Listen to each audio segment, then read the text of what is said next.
পবন পুত্র হনুমানময় অঞ্জনার নন্দন কপিল রূপে ধরি রমন প্রভুর গুণ কীর্তন করি গুরু এই সংসারের মাঝে বিচিত্র বিচিত্র লীলামূর প্রভু শ্রী রামচন্দ্র যাও যাও মই প্রভুর শরণত একাদলি ক্ষেমত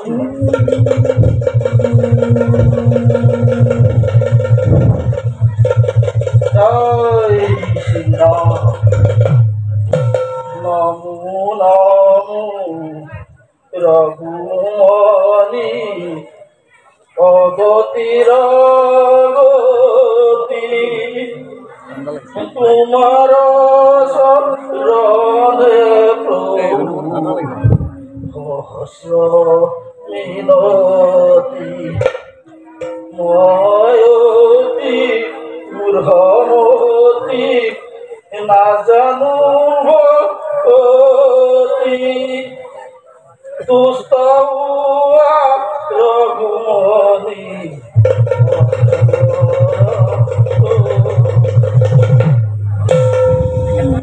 হে ভক্তর অঞ্জলি করিবা গ্রহণ এই তোমার শরণ এই অধর্মর মুখে বসে তোমার গুণ কীর্তন জয় শ্রীরাম যাও মই প্রভুর কবিতে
Yeah.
হরি ভাতি লক্ষ্মণে অর্জুন অতল চলত পান ত্যাগ করে অযোধ্যাপদা খোকর সাপেলাই ঘোষিত ছিল ভাতি বিরহে প্রতিদিনে মন মোর হইছে বিস্ফোরিত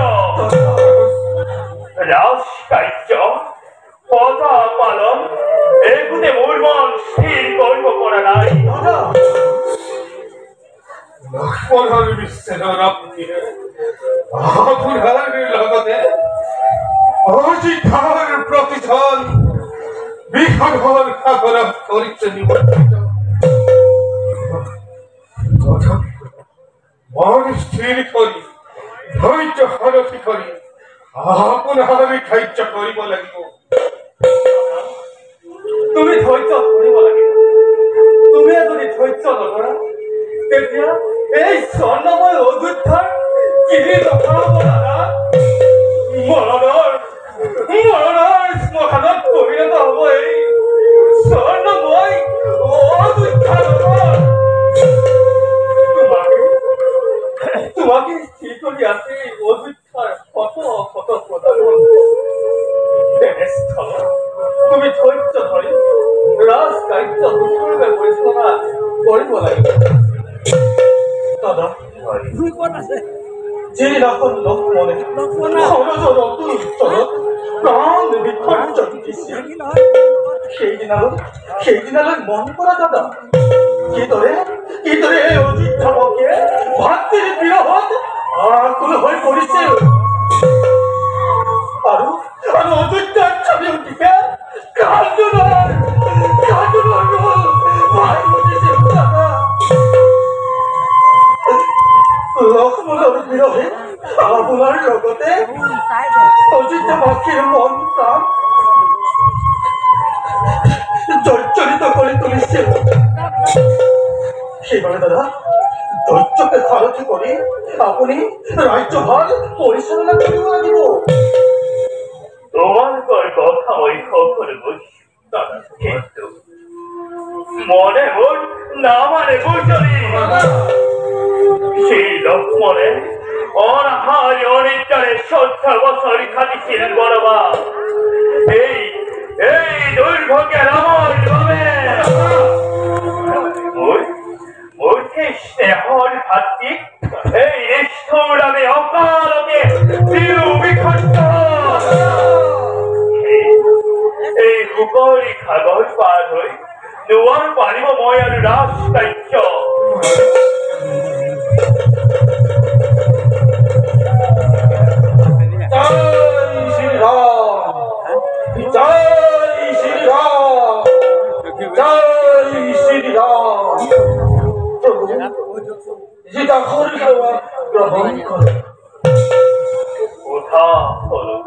প্রভু আজি দেখো থব মলিন বদন কিয় প্রভু হৈছে নেকি কিবা অঘটন আদেশ কৰক প্ৰভু এই তাকে কি কাৰ্য কৰিম সাধন আদেশ হয়নি বলো তেন্তে কি প্ৰভু ভাই লক্ষ্মণ রক্ষণ বিরহে মন প্রাণ মোর করছে বিস্তারিত কতক্ষণ মন মোর নহয়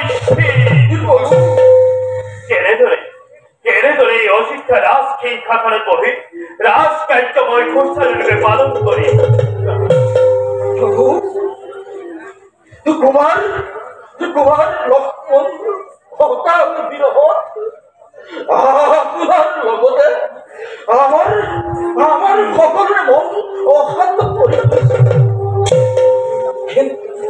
কিন্তু প্রভু জন্ম হলে মৃত্যু অবশ্যই নয়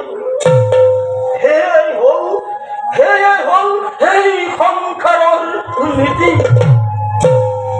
প্ৰভু সেই নীতি অনুসৰি আপুনি ৰাজ কৰ্তব্য সুচাৰুৰূপে পৰিচালনা কৰক প্ৰভু হনুমানে উচিত কথাটি কৈছে দাদা ভাতৃ লক্ষ্মণৰ অকাল বিৰহত অযোধ্যাৰ সকলোৱে মন প্ৰাণ শোকতে নিমজ্জিত হৈ পৰিছে দাদা এই অযোধ্যার প্রজার লোকতে আমাকে ঘতে পরামর্শ দি রাজকার্য আপনি কুশল রূপে পালন করো।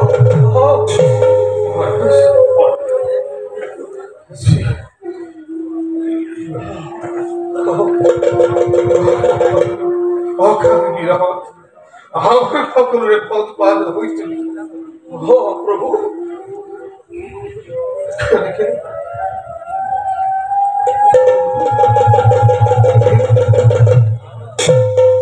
তারা মন্ত্রী বলে উচিত কথায় করেছে প্রভা। প্রভু শ্রী রামচন্দ্র জগৎ পরীক্ষা তেনেস্থলতে অযোধ্যার সাধারণ প্রজাগণে কেনেদৰে ধৈৰ্য ধৰিব তুমি কোৱাচোন। প্ৰভু কিমান আৰু ধৈৰ্য ধৰিম মই। সেই ভাই নিষ্পত্তি ত্যাগ কৰি হাতীৰ বনবাস প্ৰভু মোৰে এইভাবে লঙ্কাতকৈ অসুৰৰ সঙ্গে কৰিলে নাই নাই সেই ভাতৃ ৰামৰ লগত নাই নাই প্ৰয়োজন মোৰে মানৱী ভাতৃ লক্ষ্মণে সৰচুৰি জলত যিদৰে পাহাৰ বিসৰ্জন দিছিল ঠিক সেইদৰে ৰামচন্দ্ৰ নিবাসী প্ৰাণ বিসৰ্জন। দাদা বিধির বিধান কদাপিত নয়। আমার এই মানবীয় দেখা অবস্থান অমনি হয়েছে। জন্ম মৃত্যু এই সকল নিয়মটি ঈর্ষা কি আমার করছে রামচন্দ্র নামকে আদি দিয়ে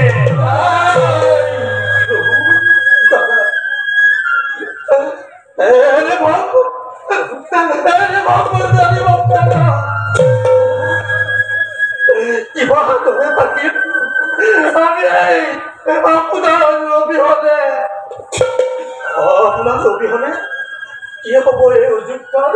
এবার এবার ভাবি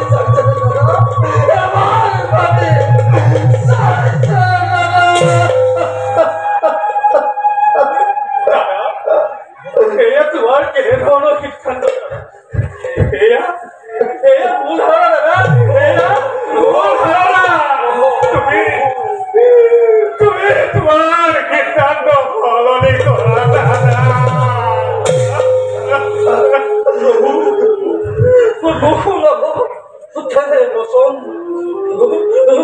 রামবিহীন এই হনুমানৰ কি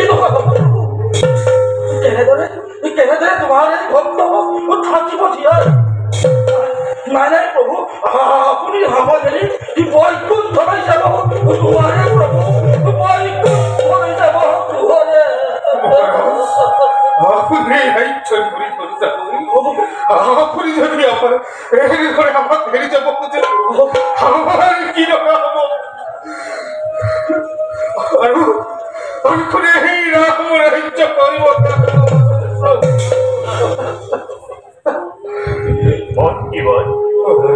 বিধির বিধান কদাপিত নয় ভক্ত জানিবা নিশ্চয়। আমার এই মানবীয় দেখা অবমানের সময় হয়েছে ক্রমাগত। উত্তর এবং রাজ্য ভাটি যা আমি বৈকুণ্ঠ নই। প্রভু প্রভু কেনেদৰে থাকিম আমি জীয়াই? প্ৰভু প্ৰভু প্ৰভু এই ভক্তক লৈ যাওক প্ৰভু আপোনাৰ লগত প্ৰভু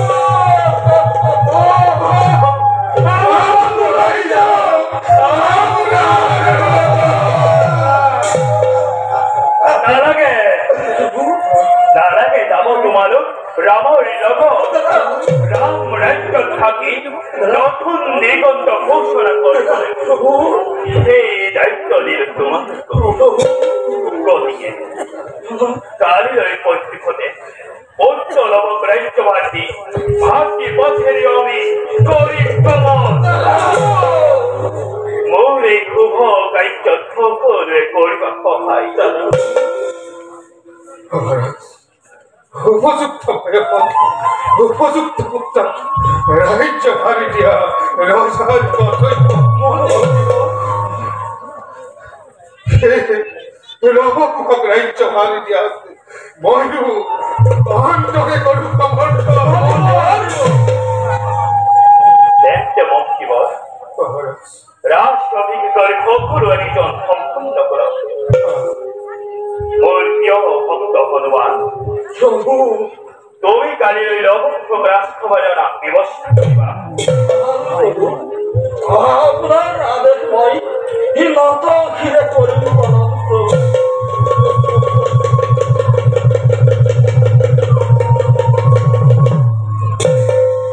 তেন্তে মন্ত্ৰীবৰ আজিৰ এই সভা ভংগ কৰা হ'ল।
ভবিষ্যতে কি হব মই একো বুঝিব পৰা নাই।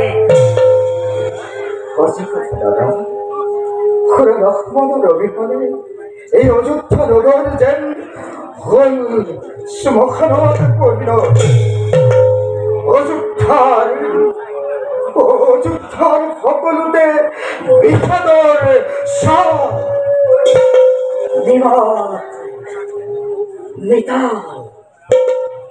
এনে সময়ত আমাৰ কৰ্তব্য কি দাদা? কর্তব্য আমার নিশ্চয় আছে। অযোধ্যার প্রজাগণের লগে লগে বিষাদর অগ্নিহিকাই দগ্ধ করেছে পিতা রামচন্দ্র বন। বিষাদর সাধুর করে দাদা আনন্দর জ্বালনা কর্তব্য আমার। কিন্তু কিন্তু দাদা কিন্তু বুঝিব পড়া নাই এই কার্য সম্ভব খবরে নহয়।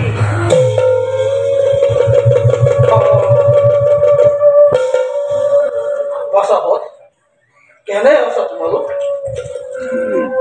আমার সেবা বসাবত আহিছো মই তোমালোকৰ কাষে এটি সংবাদ দিবৰ বাবে। কওকচোন আছে নেকি কিবা শুভ সংবাদ? প্ৰভু শ্ৰী ৰামচন্দ্ৰই পঠাইছে মোক কালিলৈ তোমালোক দুয়োকে ৰাজসভাত উপস্থিত হ'বলৈ। অবশ্যই আমি ৰাজসভাত এতিয়া আমি খন্তেক বিশ্ৰাম কৰোঁ।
এই খবর চলনে পুত্র রাজভারী কেমন দিব অযোধ্যা রাজনীতি অনুকরি রাজ অভিযোগের ককুর আয়োজন রাজ অভিযোগ আয়োজন সুপ্রস্তুত করিয়া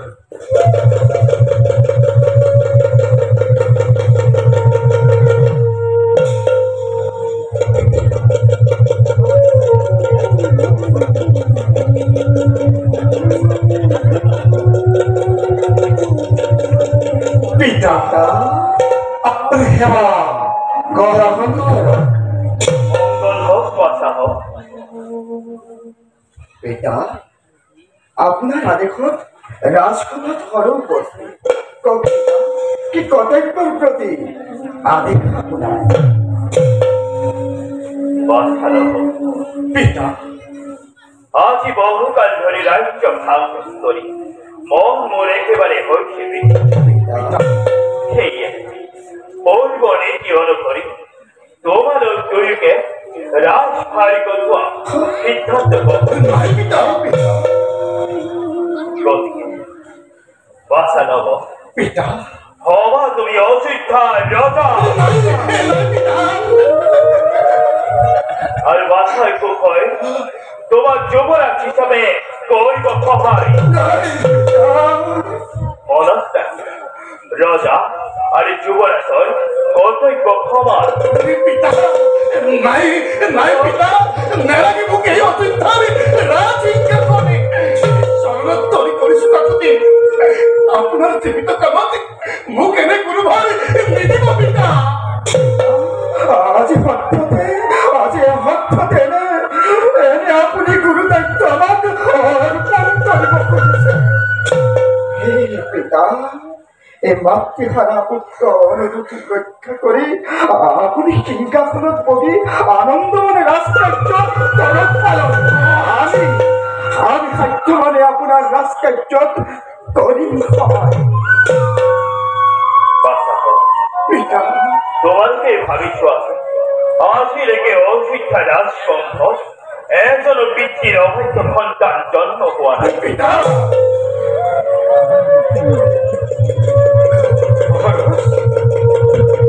আপনার আদেশ বর্গত করি রহস্য বিভাগ সকল বাক্য সম্পূর্ণ করা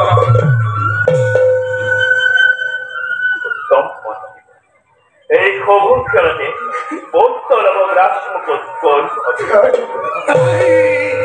নাই পিতা নাগে মুখতে তারে রাজিঙ্কা করে মাত্র বিচারে জুয়া পুনারে সরে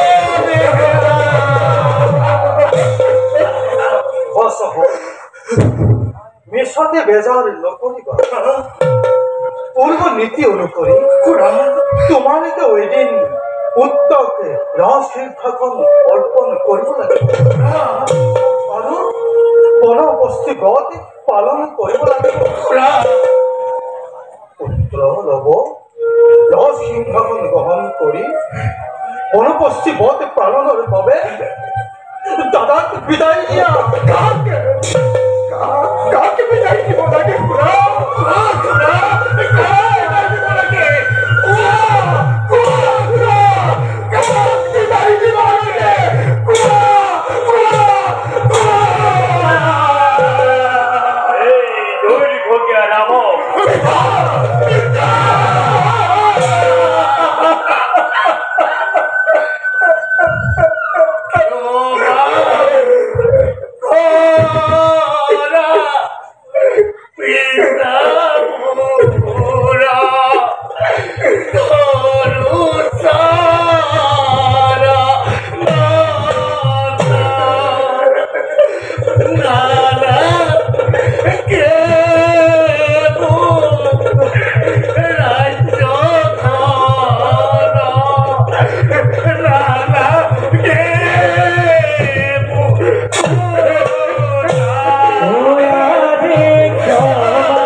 মাত্ৰ কলুকা দেখ আমি দইব আপনাৰ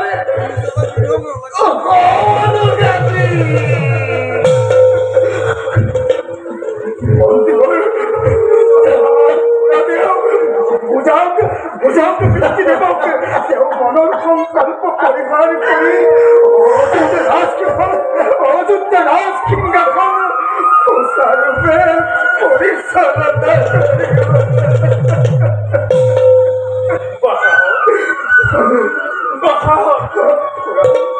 নুশুনে আৰু আমাৰ কথা জানাই তোমালোকে ৰাজপাই গ্ৰহণ কৰি বিদায় দিয়া নালাগেই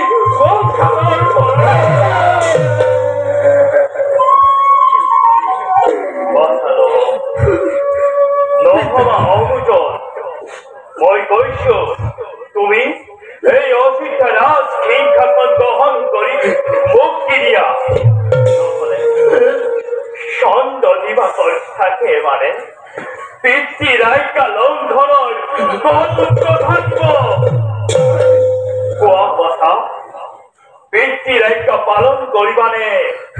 রঘু বংশর কলঙ্ক আনিবা। হে ভগবান, কি করে বিপদ পেলা না এবারে চিরকৌন ভয় পক্ষর কলঙ্ক থাকিব আমি ফলে পিতৃর বিশ্বে কি উপায় করুন প্রভু, কি উপায় করুন। পুত্র বিবাক্য পিতা পিতা বাসা কি সিদ্ধান্ত গ্রহণ করিলা? পিতা বাসা পুত্র হই যদি পিতৃরাজ্ঞা মহি নকর পালনে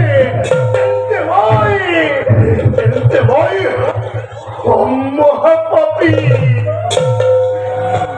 সেই পাপে পিতা সাজু হলু তব আজ্ঞা পালনের পাবে। বাসা উপযুক্ত পুত্র তুমি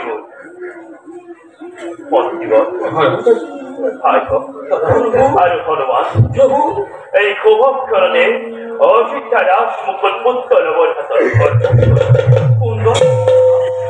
সুন্দর হব পুত্র লবর উপযুক্ত বয়স হয়েছে, গতিকে রাজভার অর্পণ করো। মন্ত্রীবর রাজসভাকে করে সকল আয়োজন সম্পূর্ণ নে রাজবিগ্রহের সকল ভাগ্য সম্পূর্ণ। ওদিকে মহারাজ এই শুভক্ষণতেই শুভকার্য আরম্ভ করো। বাসাহ বাসা কুক আজি হন্তে তোমার অযোধ্যা যুবরাজের দায়িত্ব করিল প্রদান। বাসা লব আমি তোমার নিজ সাথে রাজমুকুল পিধাই দিও।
মন্ত্রীবর আর ওই স্নেহরি ভাগ্যে পরামর্শ মানিস করিবা।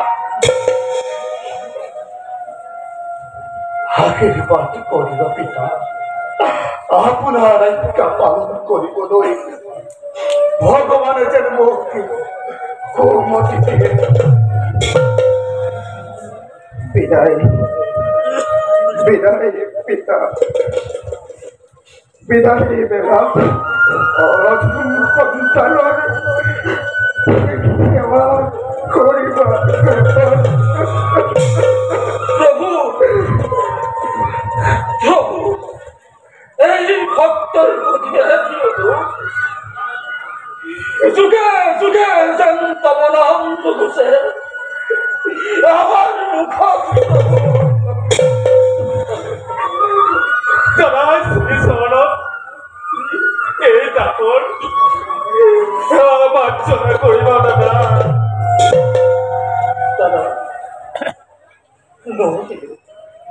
লোহারিল রাখিব এই অধম ভক্তি জুয়ার তুমি মই পরিত্যাগ করিল জুয়াকে দাদা অধম ভক্তি অধম তুতি প্রাণীপাত করিব জন্মে জন্মান্তর অবদান অতুল শরণ করিব তাকে করিল কামনা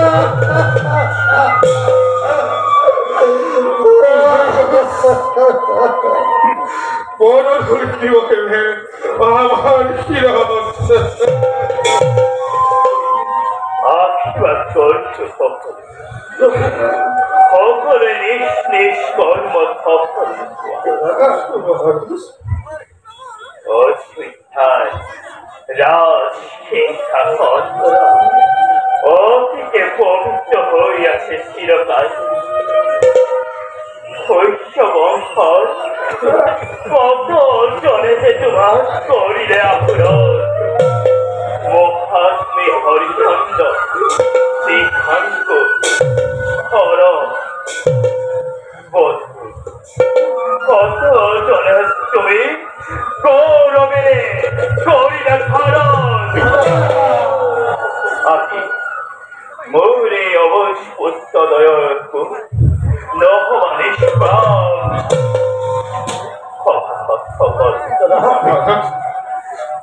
কতই নাম আমি কতই আমার করছে আপার রাম সন্ধ্যা দাম লাগে আদি খরা চলছে তুমি বিহীন হাসি এই নাই নাই নাই প্রভু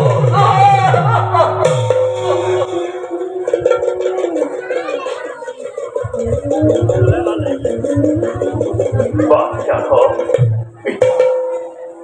আহা শেষবার নয় মুকুরি মাদত খোয়াও আহা বাচ্চা শেষবার নয় মুকুরি মাদত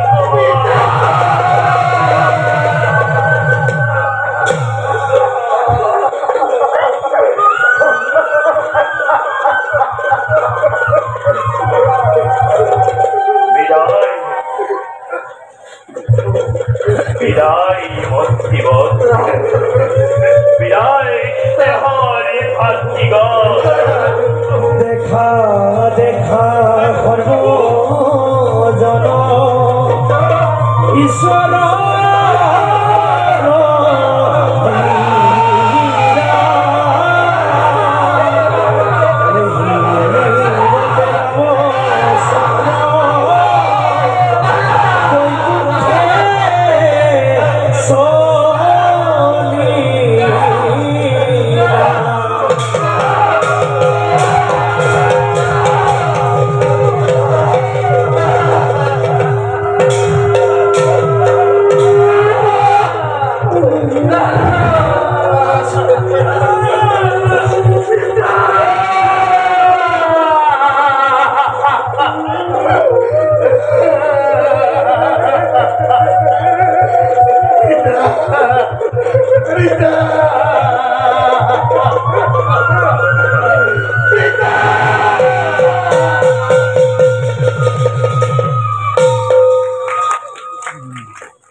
অযোধ্যানগর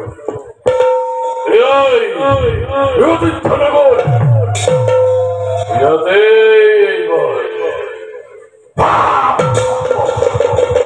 মনে বলা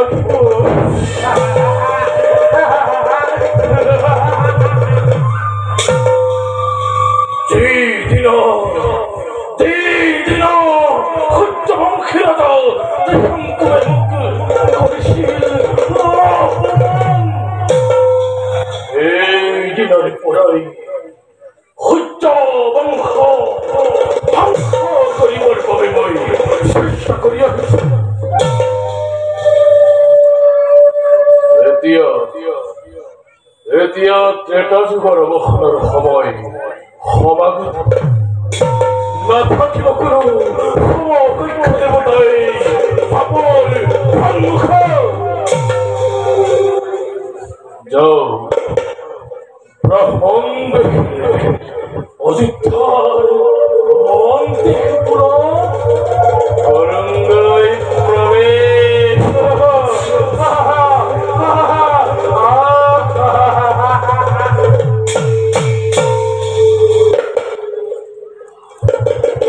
আৰু মহাসতী ৰাণী সত্যৱতীৰ ওচৰত এই পাপৰ মায়া চক্ৰত দেখিব পাৰে তাৰে প্ৰমাণ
জানিকে কয় অপনি হেনো নিথকতে হৈ পৰিণত যদি যদি সেই হয় তেন্তে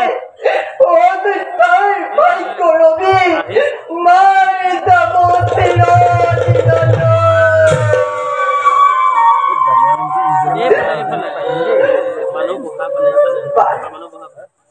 খঞ্চে কবে করো স্বামীগুলো আসবার হয়েছে সময় স্বামীর আগতে এই বিষয়ে বলি শোনা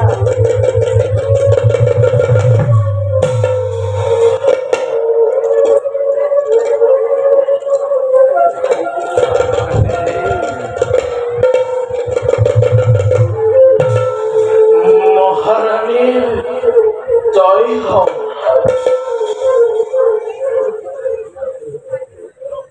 কোন আপুনি কেইবাটো প্ৰৱেশিলে অন্তেশ পুৰ ৰাণীয়া, মই এজন জ্যোতিষী ব্ৰাহ্মণ। প্ৰণিপাত কৰক ব্ৰহ্মণ কওকনে আজি কিবা উদ্দেশ্য আপোনাৰ উদ্দেশ্য মোৰ একো নাই মহাৰানী। মই এজন দিনহীন ব্ৰাহ্মণ। মানুহৰ ভাগ্য গণনা কৰি নিজৰ জীৱন অতিবাহিত কৰিছোঁ। সেইবাবে আপোনাৰ ওচৰত কিছু সাহায্য বিচাৰি আহিছোঁ। ভাগ্যৱতী মই বাৰু দেৱ মোৰ এটি সপোন গণনা কৰি দিব কওক ৰাণী আই, কি সপোন মই গণনা কৰিব দেৱ যোৱা নিশা মই দেখিলো সপোন প্ৰথমে তাকৈ ঘটলৈ ঘট আনি পৰিল ভূমিত তাৰ পাছতে দেৱ কঁপি উঠিল অতুলনাথ সিংহাসন ভয়ংকৰ ভাৱে এতিয়া কওক দেৱ ইয়াৰ অৰ্থ আৰু ফলাফল কি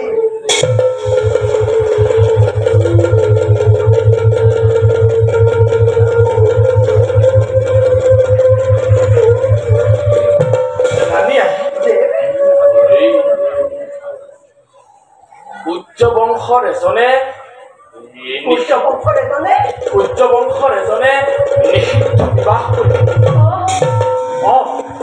আৰু তাৰ ফলতে সূৰ্য বংশ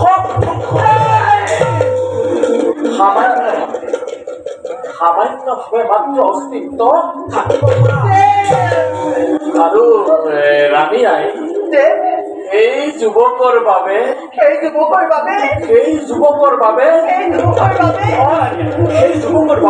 মহাৰাজে সৰজুৰ তীৰত প্ৰাণ ত্যাগ কৰিব।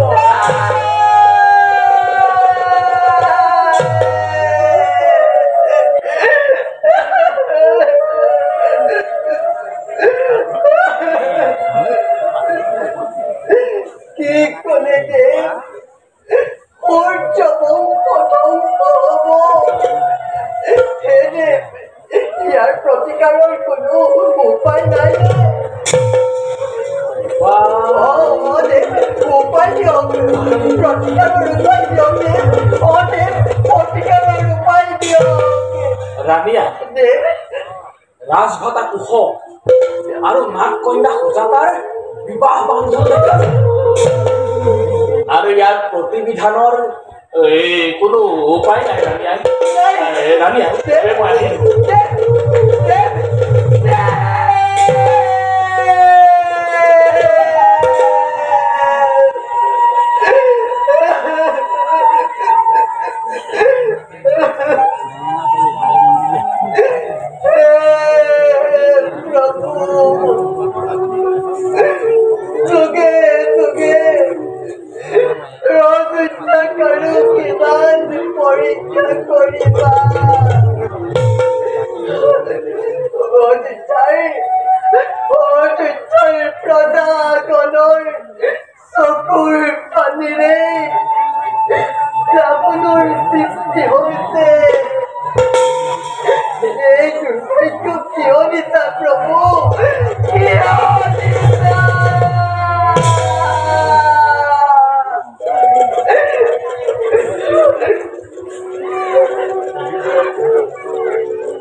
স্বামী স্বামী স্বামী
তোমার মঙ্গল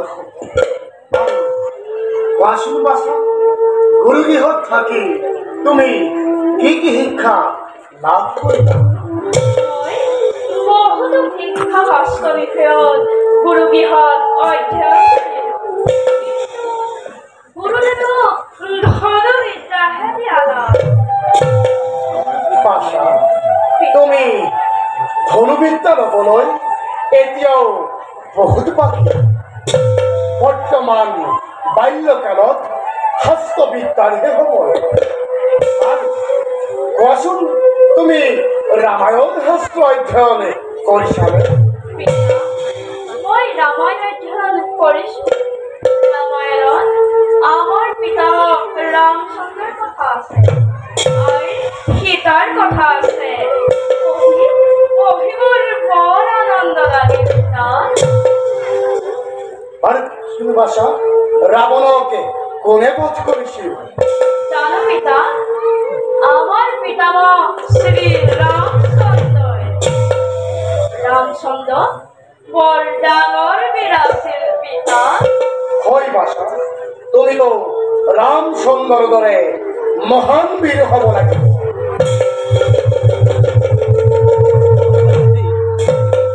পিতা পুত্ৰ দুই মিলি কি আলোচনা কৰিছা? প্ৰণাম ভাই। আপনি ক'ত আছিলে? মই আপোনাক বিচাৰি গোটেই ৰাস্তাৰে চলা কৰিলো। ক'ত লুকাই আছিলে আই?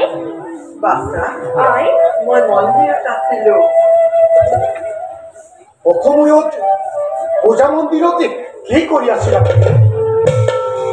কি কম নাথ, যোৱা নিশা দেখিলোৱে ভীষণ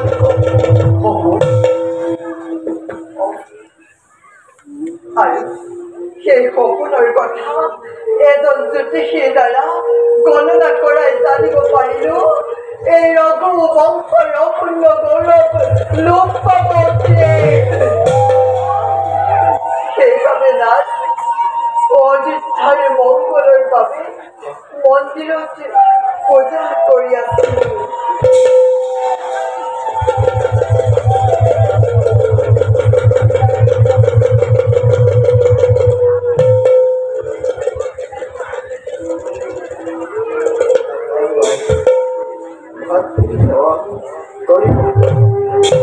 ওঠা ভাই কেউ দেখো তোমার মলিন বদন হয়েছে নাকি কিবা কত ভাই ভাই দাদা ভাই ভাই ভাই জয়ন্তী দেখিলে দুঃস্বপ্ন স্বপ্ন সেই ভয়ঙ্কর দুঃস্বপ্নর কথা মনলৈ আহিলে কর্ম হরির মন হরি কি করিত স্বপ্নের কথা হেন জ্যেষ্ঠ আৰু গুৰুজনাৰ আগত শুনে তাৰ ফল বিপৰীত হয় মই যে সপোন দেখিলো সেই কেতিয়াও নহয় বিফল তথাপিতো কওঁ মই শ্ৰেষ্ঠ নাগৰ দাদা যোৱা ৰাতি শেষভাগে নিত্যমগ্ন অৱস্থাত এজন বৃদ্ধ ব্ৰাহ্মণে আহি ক'লে কি ক'লে ভাই তোৰ বাবে শেষ হ'ব অযোধ্যা নগৰ বিবাহ কৰাই ইহকাল পৰকাল সুৰক্ষিত কৰিবি তই সেই দুখে হ'ব তোৰ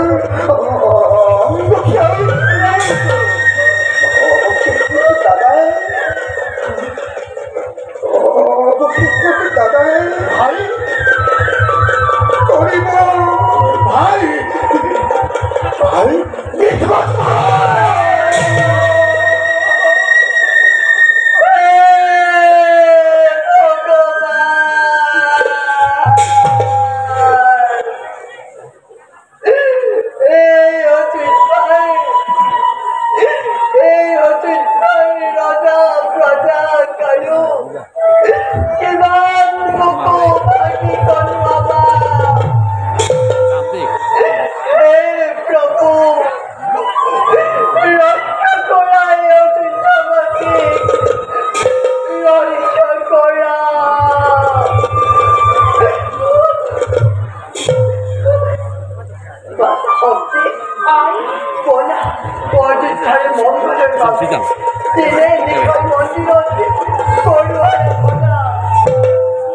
ভাই আমি দুয়ো মিলি অযোধ্যাৰ মংগলৰ হেতু মন্দিৰত আৰাধনা কৰোঁ হে পিতা হে খুৰাদেউ আশীৰ্বাদ কৰিব পূজাৰ কাৰ্যত সফলতাৰে সম্পন্ন কৰিব আগলৈ আহা বহি আছো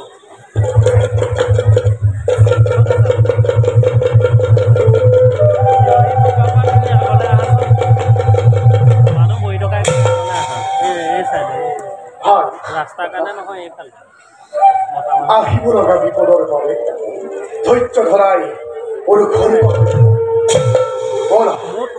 বলা যাও অন্তেপুৰলৈ তাতে এই বিষয়ে পৰিম আলোচনা এই বিষয়ে আলোচনা কৰিব নালাগে নালাগে নালাগে মোক অসহ্য বিভূতি অযোধ্যাত মহাঘটন ঘটার আগতে আত্মহত্যা করে কলঙ্কিত এই জীবন পৃথিবীর ওরা ভাই দাদা অধৈর্য নহবা তুমি দাদা ইয়ার এক প্রতিবিধান করিব না ওরা যাও অন্তেক পুরনো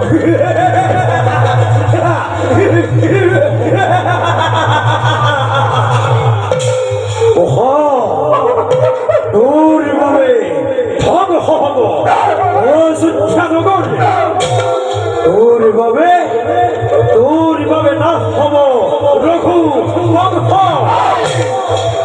আমাকে কয়েকদিন সুদাতা বিবাহ করাই ইহকাল পরকাল অলৌকিত করিবি তই সেই দুঃখে হব তোর অজ্ঞ ক্ষত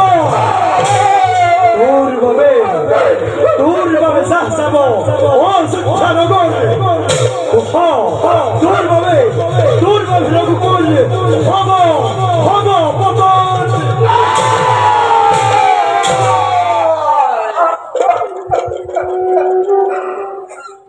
শুনি না বাবা আকাশে বাতাসে আকাশে বাতাসে স্পষ্ট ভাবে করেছে ঘটনা মহাপাপে ফুলর কন্তকে বলে সেইভাবে দাদা ভাই এই দুর্ভোগিয়া জীবন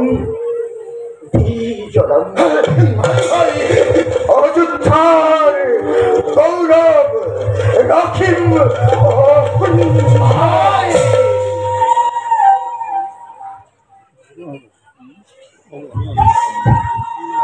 শান্ত শান্ত ভাই অধৈর্য নগমা তুমি ভাই দাদা ওরা ভাই দাদা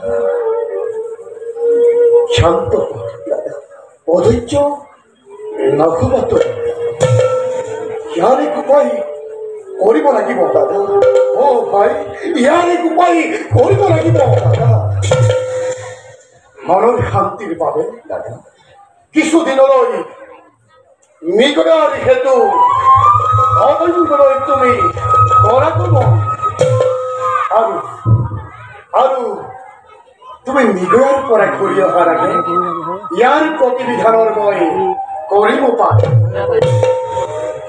ভাল দাদা আপনাৰ আজ্ঞা পানি কালিলৈ প্ৰভাততে মৃগয়াৰ হেতুময় কালী